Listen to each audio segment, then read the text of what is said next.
Say alafia, Neo, peaceful greetings to you and your loved ones.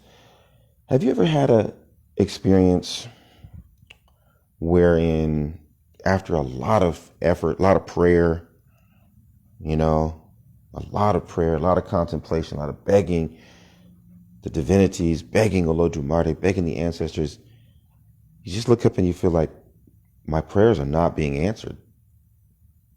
Or maybe you've gone for multiple divinations and you've made multiple sacrifices and you feel like, man, my sacrifice is not being accepted. I just can feel it. It's not being accepted, or it's not manifesting.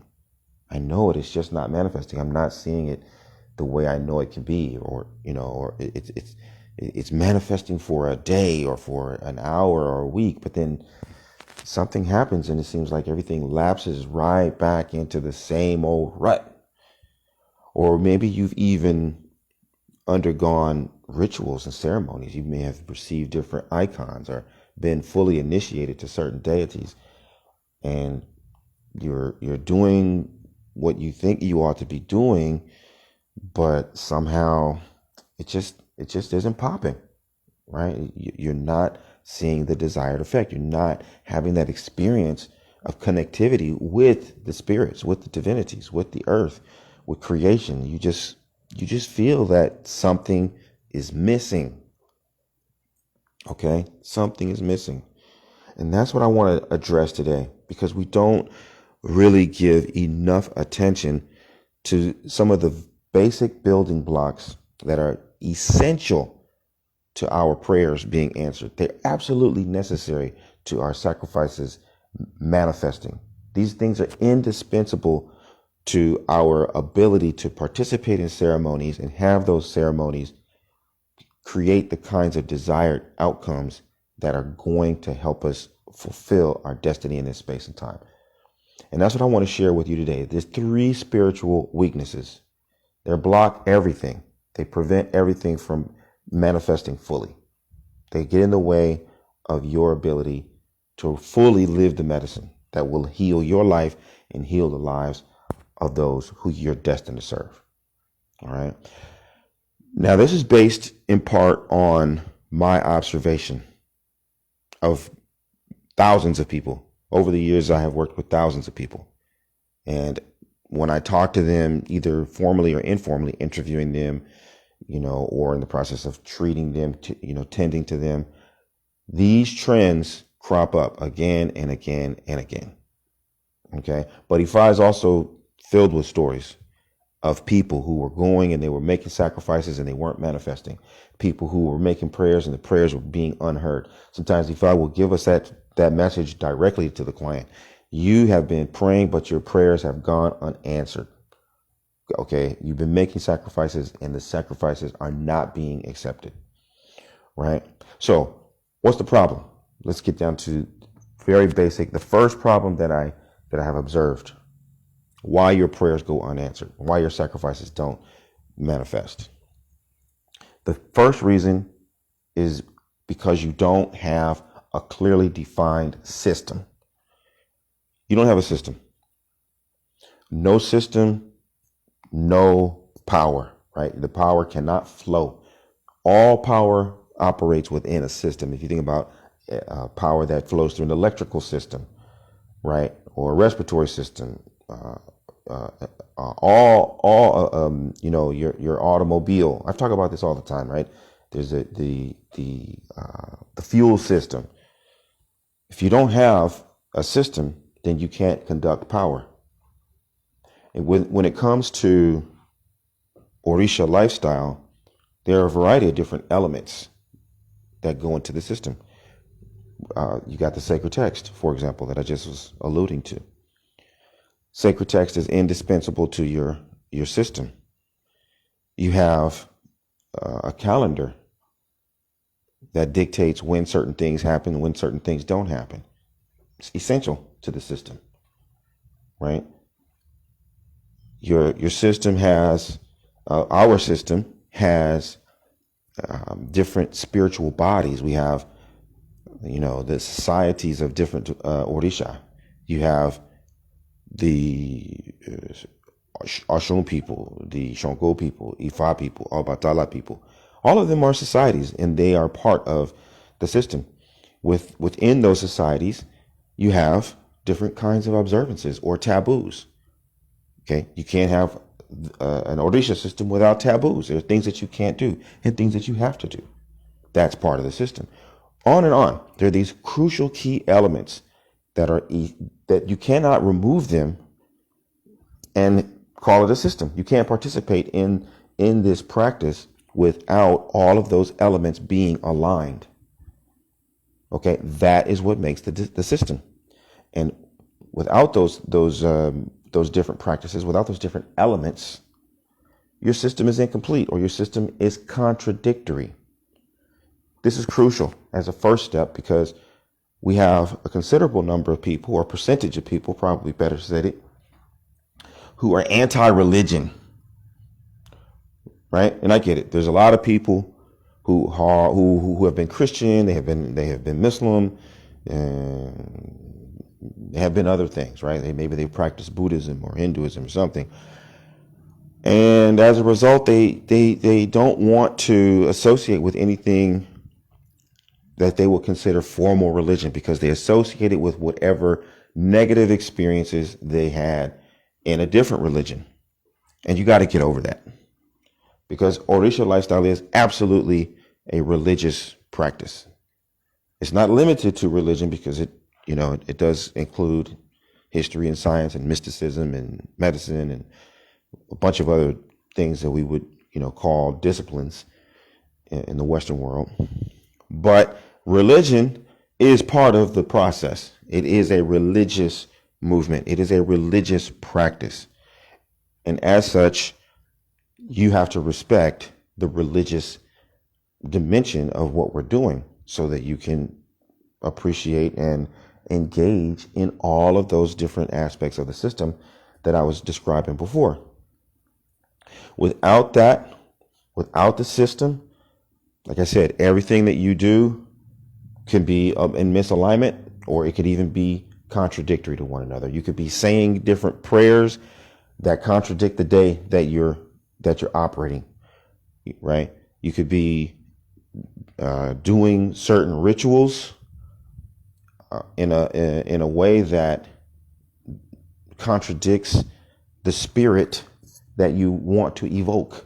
You could be committing a straight taboo, right? You're asking one deity for something, and and what you're offering them is a taboo to that deity. You're contradicting yourself. You're canceling yourself out, and maybe even creating all kinds of problems for yourself. Either way, it's your system that will define your practice. Without a clearly defined system, you can't have a clearly defined practice. And without a clearly defined practice, you're making it up as you go along. There is no consistency. You cannot tell and determine from 1 week or 1 month or 1 year to the next if you're doing what you're supposed to be doing. That is why your prayers don't get answered. You do not have a clearly defined system. Okay? All spiritual systems are governed by exclusive principles, practices, and laws. Ours is no different. Second spiritual weakness that I see that prevents people from really fulfilling their destiny through our practice, through our tradition. You don't have a clearly defined practice. Okay? So I was alluding to all that in the first example because they're intimately tied together. Your system informs your practice. What's your practice consist of? Well, your practice consists of, for example, observing the calendar. You're doing certain prayers on certain days. You're doing certain prayers at certain times of day. Perhaps there's certain deities that you would worship in the morning. It's best. Others, it's best to worship them in the evening. Some of them, it's best to worship them at night. Right? You need to know that. Certain deities you worship sitting down. Others you worship on your knees. Others you worship laying flat. You got to know that. which ones you venerate in the light, which ones you venerate in the dark, what you're wearing when you venerate certain deities. You have a certain problem. How do you come to this deity when you have a severe problem? It isn't the same. All of those things fall into your practice, and your practice must be in alignment with your system. Otherwise, you're contradicting yourself, or your practice is leading you into, 2 or 3 different directions that just don't complement one another. So you're spreading your energy, you're spreading your attention into multiple directions, and it cannot have the desired effect because you need to concentrate all that energy. You need to get a laser focus so that when you do certain things and you say certain things, it's on time and it's targeted and it's precise. Okay? That is what your practice is meant to do. Your practice is what is going to transform your energy. It's going to transform your consciousness. It's going to transform your habits. If you're still doing the things that you were doing before you were a practitioner, right? 3, 4, 5 years and your lifestyle, it remains the same. Well, clearly, you don't have a clearly defined practice because your practice should transform your lifestyle. It should transform your daily habits. It should transform your perception, your attitudes, how you actually feel ought to shift as a result of your practice. Your practice will perfect you. Not that it will make you flawless, but it will create alignment between your thinking, your feeling, and your doing, which will allow you to be a proper conduit for spiritual energy. That's what your practice does. We talk about that oftentimes. Now that I think about it, there are plenty of times where Ifa will tell you, oh, this person's your Ori is going to north, but your feet are going south. Your Ori being your head. Your head is seeing a vision of blessings in the north, and it wants to go north, but your feet are going south. You're contradicting yourself. You have an internal conflict. Your existence, you have a fragmented consciousness, right? And that fragmentation is preventing you from being able to be in alignment with your thinking, feeling, and doing, making it impossible for you to embody the spirit and manifest the spirit. So the second pitfall is the absence of a clearly defined practice. The third spiritual weakness is that you have no clearly defined goals. You have no clearly defined goals. Okay? Now, that's easy to pick out. If you have internal conflict, if your thinking, feeling, and doing are contradicting one another, you're going to project that out into your world. You're going to project that out into your future. Your vision, your aspirations will contradict one another too. And you're going to end up with wishy-washy goals. You're going to end up with vague, fuzzy concepts of what you want to do and where you want to go. And that's not the way goals work. Okay? Just like in your practice, it needs to be precise. Your devotion, it needs to be precise. You need to know when you're doing certain things. You need to know where, how. Likewise, the desired outcomes need to be equally definitive. You need to be clear. Most explicitly, a goal is a goal only when it is attached to measurable outcomes and dates. Measurable outcomes and dates.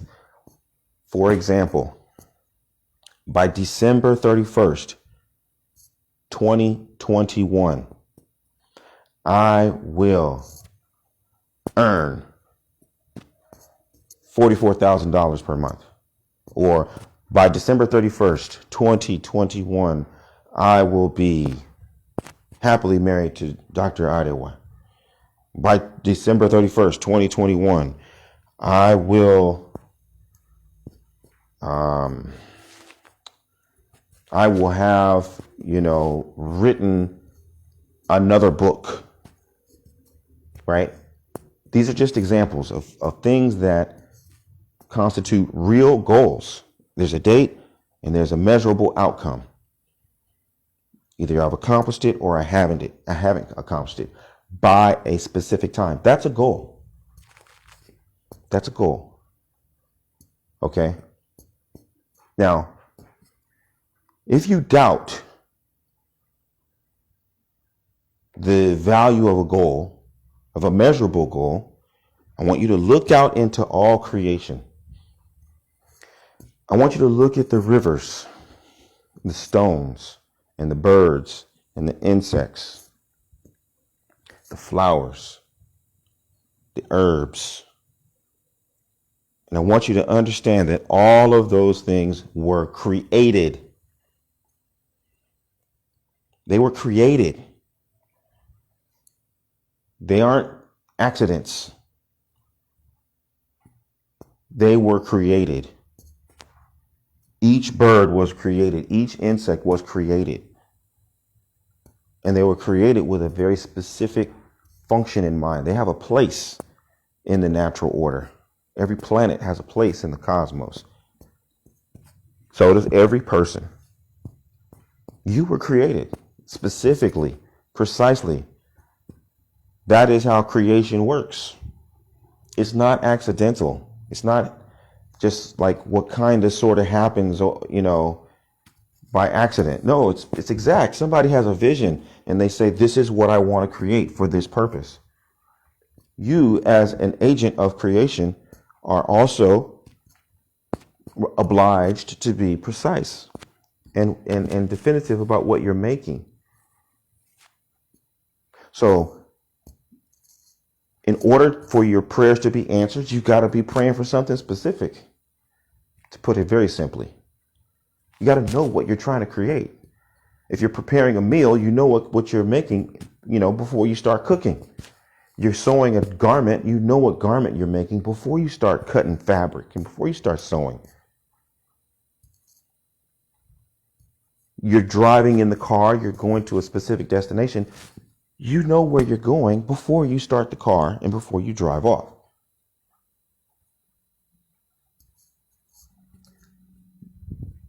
The third reason why so many of your prayers do not get answered is because you don't have clearly defined goals.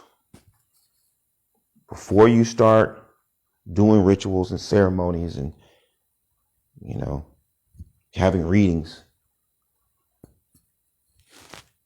you've got to get clear about where you're going, what your desired outcomes are. Okay? These three spiritual weaknesses are responsible for so much frustration, so much sorrow, so much confusion and disappointment. But they're totally, absolutely preventable. You can answer these questions and satisfy these requirements without question and without doubt if you're willing to subject yourself to a process that supports that level of spiritual maturity.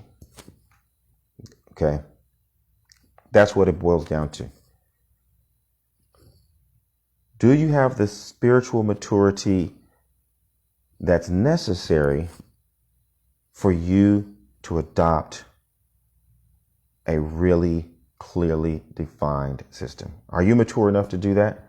Have you gotten over your authority complex well enough to be able to say, yes, there is a system, there's an order, and I want to adhere to that system. I don't want to freestyle anymore. I am mature enough to understand that in a family, in a group, in an organization, in a kingdom, in a civilization, there are clearly defined systems. There is order. And I want to know what the order is, and I want to adhere to the order because I know that that's necessary for things to move smoothly. That the universe is characterized by order, the ocean, the forest, the cosmos, everything. is ordered by a system. I am mature enough to accept that, and I want to participate in the system.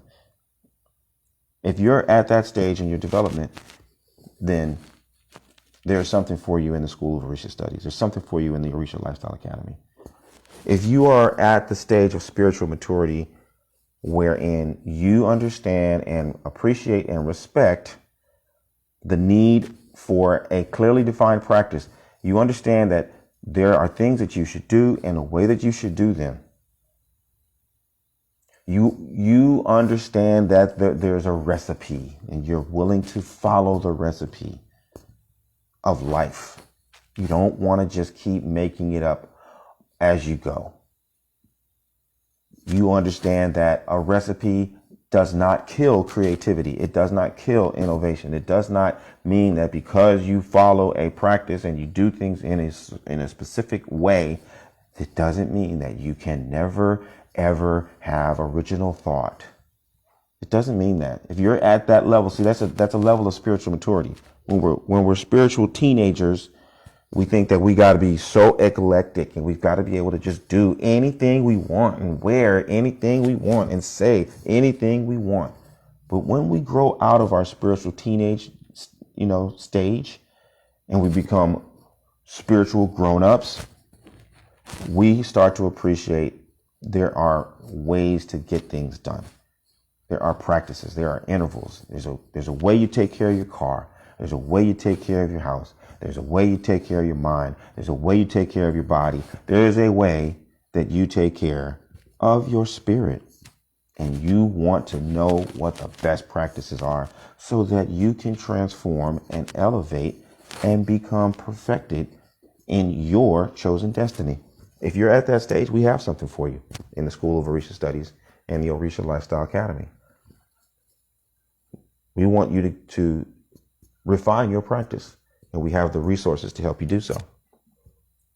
If you have reached the level of spiritual maturity where you are ready to create clearly defined goals for yourself, for your family, you recognize the fact that all great things are deliberate.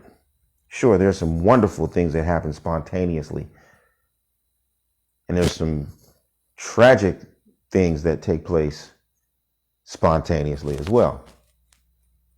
But in order for you to get the desired effect again and again and again and again, you need goals. You need to be real clear about where you're going.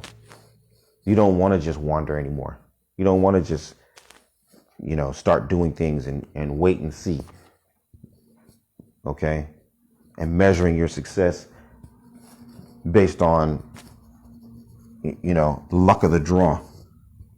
If you want to really get clear about the outcomes and you want to work toward those outcomes with clarity and with certainty,